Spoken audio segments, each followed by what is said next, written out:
લોકસભા ચૂંટણી પહેલા ભાજપમાં ભરતી મેળો ચાલી રહ્યો હોય તેમ અલગ અલગ સમાજના અલગ અલગ લોકોને ભાજપમાં જોડવામાં આવી રહ્યા છે। આજે ક્ષત્રિય સમાજની મહિલાઓ કે જેમાં 300 બહેનો સાથે તે ભાજપમાં જોડાયા છે।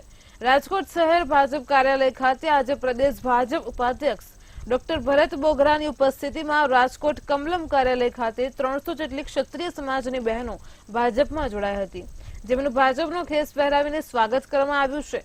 ડોક્ટર ભરત બોગરાએ જણાવ્યું હતું કે રાજકોટની આ નારી શક્તિનું સ્વાગત કરું છું અને એમના આ નિર્ણયને પણ આવકારું છું।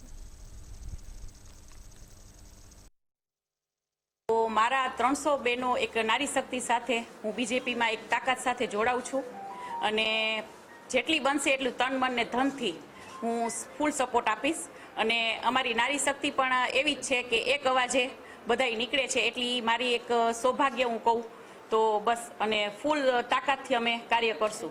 કિરણબેન અને સૌ આગેવાનોની ઉપસ્થિતિમાં રાજકોટ મહાનગરમાં આજે કરણી સેના ગુજરાતના મહિલા અધ્યક્ષ આદરણીય પદ્મિનીબા વાળા એમની આખી ટીમ 300થી વધારે બહેનો ક્ષત્રિય સમાજના પરંપરાગત પોશાક સાથે ભારતીય જનતા પાર્ટીમાં વિધિવત રીતે પ્રવેશ કરી રહ્યા છે।